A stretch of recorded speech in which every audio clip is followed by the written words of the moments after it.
Pessoal, lembra da última aula sobre pressão atmosférica? Bom, que há uma interação da alta pressão para a baixa pressão, isso vocês já sabem, que toda massa de ar que está na alta pressão vai procurar um lugar onde tenha baixa pressão. Ninguém gosta de ficar sendo pressionado. Se é pressionado, vou procurar um lugar melhor. Bom, o que eu fiz aqui? Eu fiz um globo terrestre deitado, beleza? Aqui está o Polo Norte, consegue ver ali o Polo Norte, opa, meu dedo ali, ó, o Polo Norte e ali o Polo Sul, beleza?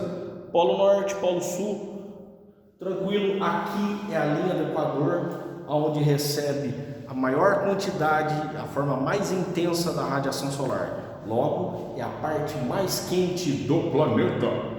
Beleza, vamos seguir aqui. Os lugares onde ocorre o maior aquecimento da massa de ar, logo é onde as moléculas estarão mais agitadas. A massa de ar estando mais agitada, as moléculas se expandem, o ar fica leve e onde ocorre a subida da massa de ar e forma grande área de condensação. Porque à medida que a massa de ar sobe, formam-se a condensação dessa massa de ar que carrega a umidade consigo, formando as grandes nuvens. Essa área, nós chamamos e atribuímos o nome dela de zona de convergência intertropical. Tá? Olha o nome que atribuímos aqui a essa área de baixa pressão. É uma área de baixa pressão. E o nome que atribuímos a ela é zona de convergência intertropical, dessa sigla aqui, ó, CIT, tá? A CIT, zona de convergência intertropical, é onde se deslocam as grandes massas de ar vinda do hemisfério norte e do hemisfério sul. A essa massa de ar nós atribuímos o nome de ventos alísios. Eu vou fazer um vídeo só para falar de ventos, tá? Os ventos alísios, para você anotar e não esquecer, são os ventos que correm sobre superfície em direção à linha do Equador. E eles se convergem tudo lá. Os ventos alísios do norte, os ventos alísios do sul se encontrando, formando grandes nuvens. Né? Para quem quer saber o nome dessas nuvens, uma dessas nuvens é as cumulonimbus, nuvens grandes que causam grandes precipitações, beleza? Não é à toa que na região da CIT, na zona de convergência intertropical, ocorre ali, nessa região, precipitação praticamente quase todos os dias. Praticamente todos os dias ocorre precipitação. É um lugar úmido. Por que é um lugar úmido? Porque é um lugar de baixa pressão. Beleza? Aqui ocorreu a precipitação, as massas de ar, quando elas sobem, ela acaba se resfriando, forma a condensação, ocorre a precipitação. Após a precipitação, essa massa de ar, ela irá se deslocar nas altitudes elevadas, altitudes elevadas, que nós demos o nome aqui também de contra-alísios. Esse aqui é o ventos alísios, em cima o vento contra-alísios. O vento que corre na altitude. Se ele está correndo na altitude, pessoal, esse vento é um vento frio. Essa massa de ar ela começa a se resfriar. E o que ocorre com a massa de ar fria? As moléculas passam a ficar mais densas, as moléculas passam a ficar mais próximas umas a outras, as moléculas que formam essa massa de ar. A massa de ar estando densa, ela fica pesada, densa, pesada, e vai ocorrer o quê? Ela vai descer. Normalmente, a massa de ar que desce aqui, nessa região, ela desce na latitude ou linha paralela de 30 graus, tanto para norte, tanto no hemisfério norte, tanto no hemisfério sul. Ela sempre vai descer nessa faixa latitudinal. E aí, quando ela desce, ela é fria, professor? É fria, porém ela desce seca. e aí ocorre a dispersão da massa de ar. Vamos lembrar que isso aqui é uma área de alta pressão. Tanto para o norte quanto para o sul ocorre o mesmo fenômeno, áreas de alta pressão. Dispersão de massa de ar, o ar é seco. Lembra na outra aula? Com a dispersão da massa de ar, o ar é seco. É nessa região da latitude de 30 graus do hemisfério norte e 30 graus do hemisfério sul que estão localizados os principais desertos do planeta. Se você observar a localização dos principais desertos do planeta, deserto da Austrália, deserto da Namíbia, deserto da Patagônia ou do Atacama, todos esses desertos têm uma coisa em comum: eles estão localizados na faixa latitudinal de 30 graus sul. No hemisfério norte é a mesma coisa, o deserto do México, o deserto do Colorado, ali no deserto no interior dos Estados Unidos, o deserto do Saara, deserto da Mongólia, da Sibéria, todos esses desertos, o deserto da China, todos esses desertos, particularidade em comum, estão na faixa latitudinal de 30 graus norte. Tá? Os principais desertos do planeta encontram-se nessa mesma faixa latitudinal. Por que lá é deserto? Porque a dispersão de massa de ar é uma célula que faz com que a massa de ar desce seca, não forma a chuva, e aí o ar sendo seco, não há condições para a existência de muitas espécies vegetais e nem da fauna, né? Não quer dizer que não haja vida no deserto, mas é bem menor do que nas áreas com maior vegetação. Tranquilo? Áreas de alta pressão. O que acontece aqui? Vamos para o hemisfério sul, a nossa realidade. Aqui o hemisfério sul. A massa de ar ela desceu, ocorreu a dispersão. De um lado, a massa de ar que desceu aqui, ela volta para a linha do Equador, se formando novamente como ventos alísios, né? Os ventos alísios aqui. Então ela se desloca, volta para a linha do Equador, volta a se aquecer e volta a subir, formando as nuvens e assim por diante. Outra parte da massa de ar que desceu aqui, ela vai seguir em direção ao Polo Sul. Mas no caminho ela vai encontrar uma outra massa de ar que eu vou explicar, que é um tipo de massa de ar polar. Se aqui a massa de ar ela desce em direção ao Polo Sul, por mais que em direção aos polos a temperatura vai diminuindo devido à diferença de incidência solar, quando essa massa de ar ela desce seca, por mais que o lugar não seja tão quente quanto na linha do Equador, essa massa de ar volta a se aquecer. Sim, esse é o que nós chamamos de uma massa de ar tropical. Ela volta a se aquecer e ela vem se deslocando em direção ao polo. O destino dela é o polo. Porém, o que acontece com essa massa de ar quente, que é uma massa de ar quente que nós conhecemos como uma massa tropical. No caso, no Brasil, essa massa de ar é a tropical atlântica, massa de ar tropical atlântica. Vem se deslocando aqui. Quando ela vem se deslocando, ela encontra uma massa de ar com uma característica totalmente diferente. Observe, aqui na linha do Equador, quando os ventos alísios se encontram, tanto a massa de ar que vem do hemisfério norte quanto a que vem do hemisfério sul, elas são iguais, quente e úmida. Aqui não. Aqui as massas de ar são diferentes, elas são distintas. De um lado eu tenho uma massa de ar quente e úmida, e do outro lado eu tenho uma massa de ar fria e úmida, que é a nossa massa polar. No caso nosso no Brasil, a massa polar atlântica, que hoje, no dia que eu gravo esse vídeo, acabou de adentrar no nosso território, chegou aqui no município de Porto Ferreira, essa massa polar atlântica trazendo frio e umidade. O que acontece quando há um encontro da massa tropical atlântica com a massa polar atlântica? Uma é quente e úmida e outra é fria e úmida. O que acontece com a diferença de massas de ar com características diferentes, no caso a temperatura, atrito, são diferentes. Quando as massas de ar são iguais, ocorre a convergência bonitinha, elas se encontram e sobem todas juntas, felizes, cantando.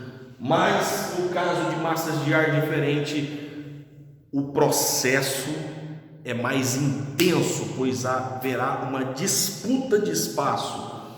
Apesar que as duas massas de ar estão aqui aparentemente subindo, o que acontece? A massa polar ela é mais densa, ela é fria, úmida, mas ela é mais densa e ela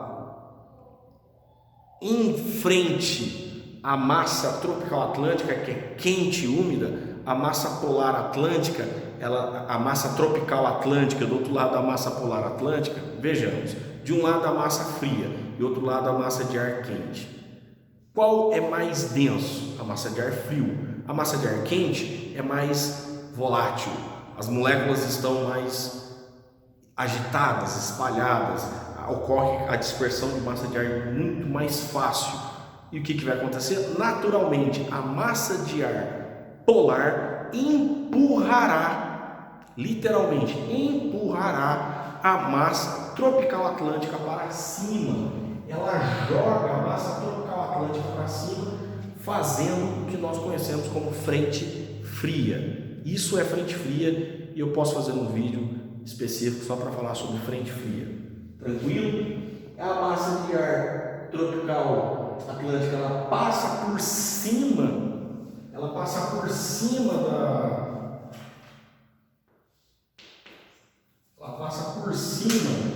da massa de ar, passa por cima da massa de ar polar e a massa polar passa por baixo. Nesse momento, o choque entre as duas massas de ar formam as nuvens, também, e aqui é onde tem a precipitação nas áreas que nós compreendemos aqui, nas áreas temperadas, tá? E nessa precipitação, dependendo da temperatura, vai chover, ou se a temperatura for mais baixa ainda, vai ocorrer precipitação de neve ou até granizo. Nessas áreas de frente fria, de encontro de massas de ar com características diferentes, pode ocorrer também formações de ciclones extratropical. Nós temos dois tipos de ciclone, que é o furacão, o ciclone tropical e o ciclone extratropical. Ambos são violentos, ambos são destrutivos, né? Tem um grande impacto quando os furacões que ocorrem no oceano aproximam-se do continente, o impacto é destrutivo, tanto quanto todo furacão, todo ciclone, eles devem estar acima de 120 km por hora. A dimensão de um furacão, para vocês terem uma ideia, chega até 150 quilômetros, até 1.500 quilômetros em alguns casos. Mas é claro, estamos falando do oceano, quando ele chega na área continental, ele se dispersa. Mas os furacões são muito agressivos. A massa de ar que formou aqui na frente fria, nessa região, voltando aqui, parte da massa de ar volta para a linha do Equador e a outra parte segue viagem ainda pelo Polo Sul, porém viajando nas altitudes mais elevadas. Chegando aqui, imagine, se aqui é frio, aqui nas altitudes elevadas, aqui o frio é de rachar. Então, a pressão desse ar é muito grande, porque nós estamos falando dos lugares mais frios do planeta, e a pressão aqui é tão alta que chega no Polo Sul, e quando essa massa de ar desce no Polo Sul, meu amigo, aqui nós temos as maiores tempestades, os ventos, os maiores registros da velocidade da massa de ar se deslocando sobre a superfície, que é a Antártida, aqui no Polo Sul.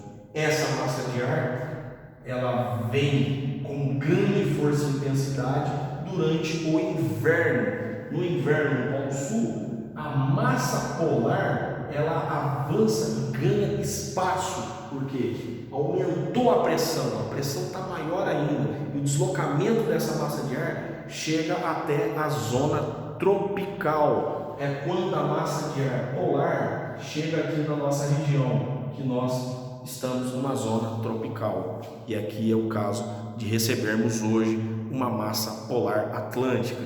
Quando é verão no Polo Sul, essa massa de ar polar ela perde força, então ela recua. Por isso que nós não passamos frio no verão, justamente, claro, por vários fatores. Um outro fator é que a massa polar ela está com uma força menor do que no inverno, tá? Então, quando ocorre o inverno aqui, toda a pressão da massa de ar que vem do Polo Sul empurra todas essas outras massas, todo esse sistema de subida e descida de massa de ar para esse lado. Então ocorre um deslocamento.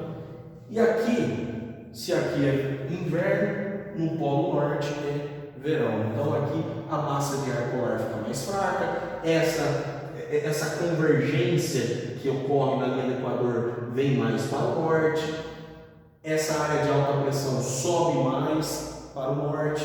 E ocorre também que em algumas regiões, por exemplo, no sul da Europa, toda aquela área que, sul da Europa, mas toda a massa de ar que vem do norte da África, que é o deserto do Saara, alcança o sul da Europa ali, que é o Mediterrâneo. Então imagina, temperaturas na Itália, Espanha, sul da França, Portugal, chegando a 40 graus, brincando no verão, um clima muito quente e seco, que é o clima mediterrâneo.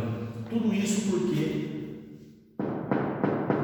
a massa de ar, a pressão do Polo Sul intensificou no inverno.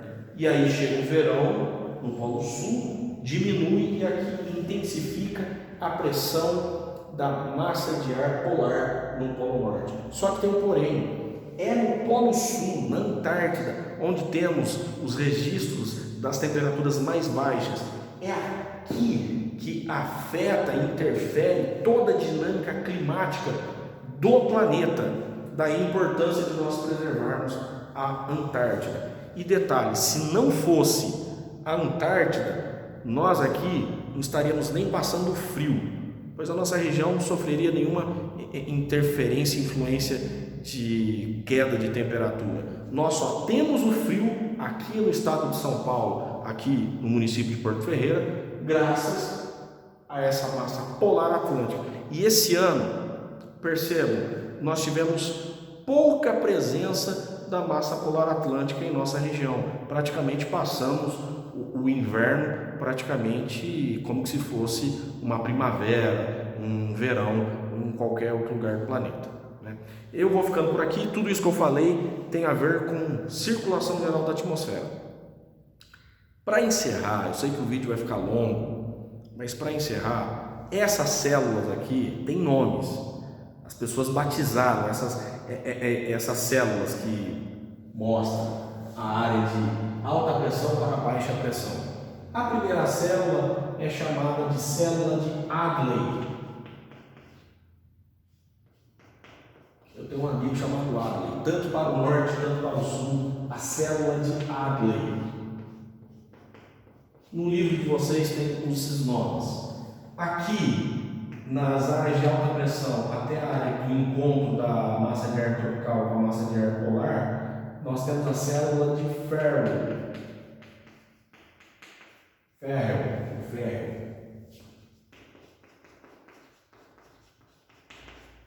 E aqui nós temos a célula polar.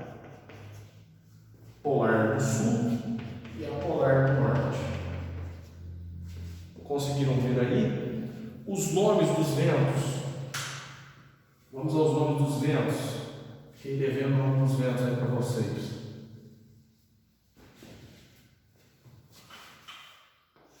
Na linha do Equador, nós temos aqui os ventos alísios, tá? Esses são os ventos alísios, tanto no hemisfério norte quanto no hemisfério sul. Nós batizamos, atribuímos esse nome de ventos alísios.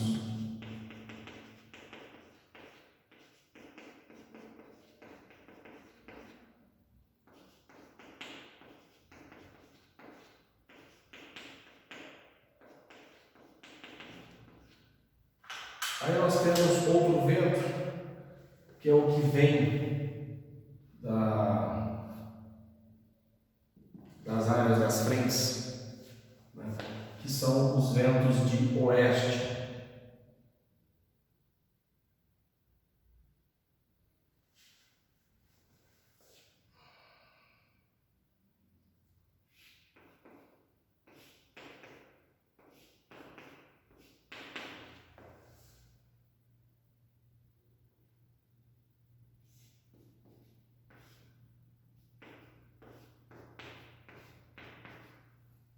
Então, eu coloquei em verdinho aqui. Normalmente esses ventos de oeste que formam as frentes frias.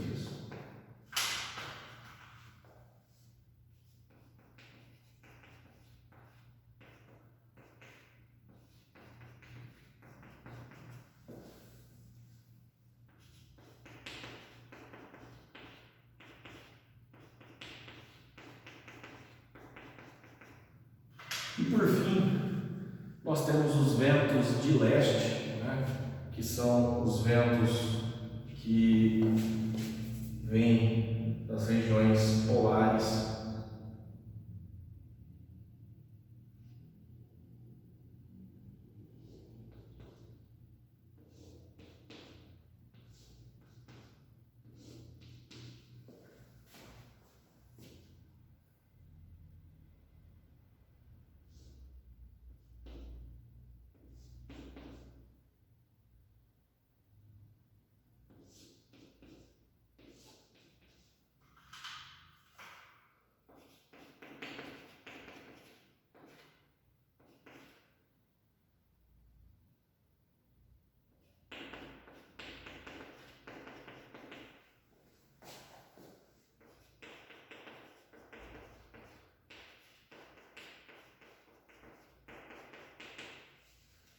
Então, nas regiões polares, ventos de leste. Nas regiões que ficam entre os trópicos, os ventos de oeste, entre os trópicos e regiões temperadas, né? Ventos de oeste. E na zona equatorial, os ventos alísios. As células, ou seja, a área de subida e descida, esse ciclo de pressão atmosférica, circulação da atmosfera, de subida e descida de massa de ar. A célula polar, a célula de ferro, a célula de água, tanto para o hemisfério sul, tanto para o hemisfério norte. Se não entender, dá um pause e volta de novo e deixa suas dúvidas, suas perguntas nos comentários e também nas plataformas nas quais nós estamos fazendo os nossos estudos. Um forte abraço, o vídeo ficou um pouco longo, mas é importante nós estudarmos sobre isso. Até a próxima!